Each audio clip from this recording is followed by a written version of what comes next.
Have you ever taken a bite of an apple and thought, why do we call this an apple? It's such a common word, but where did it come from? Why not call it a crunch ball or red snack orb? Okay, maybe not those, but today, we're peeling back the story behind the word apple. Let's get curious. The word apple comes from the Old English word epple, but back then, it didn't just mean apple. It could refer to almost any fruit. A grape might have been called an apple. A nut? Yep, that too. Even pomegranates were sometimes called apples. Languages like Old High German had similar words, like apfel.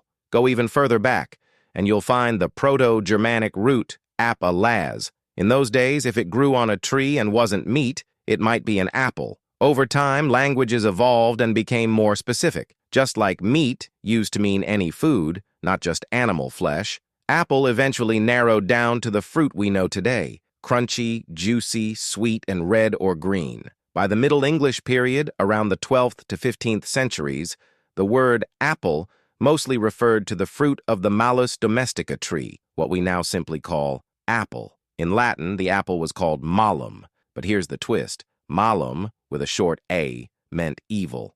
That little pun might be why the apple got linked to the forbidden fruit. In French, it's pomme, like pomme de terre, or apple of the earth, which means potato. In Spanish, it's manzana.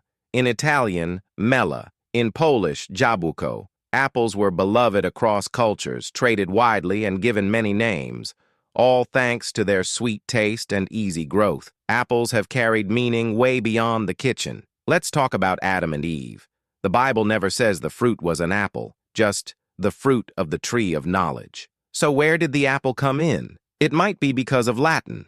Malum, evil, and malum, apple. Over time, Western art and stories just filled in the blank with an apple. In Greek mythology, Eris threw a golden apple that kicked off the Trojan War. In Norse myths, apples kept gods young. And in fairy tales like Snow White, well, apples nearly kill people. Clearly, apples have been the main character in drama for centuries. Apples were first grown in Central Asia, especially in what's now Kazakhstan. The city of Almaty is linked to the word for apple. It means full of apples. Early apples were small and sour, not exactly snack material, but people kept planting and tweaking them for size, flavor, and sweetness. The Romans loved apples and spread them across Europe with their empire. Later, settlers brought apples to the Americas and planted orchards across the land. Fun fact, apples don't grow true from seeds. If you plant an apple seed, you might get a totally different kind of apple. That's why we use grafting, a technique that's thousands of years old. Today, the apple is more than just a fruit.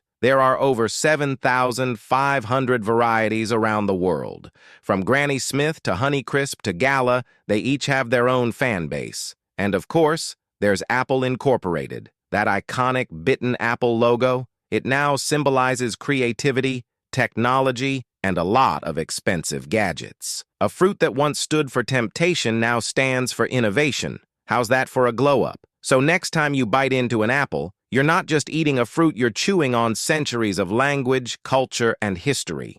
From ancient forests to tech giants, the apple has come a long way. And that's why it's not just an apple. If you enjoyed this juicy fact, don't forget to like, comment, and subscribe. Got another everyday object you want us to decode? Drop your curious question in the comments. We just might explore it.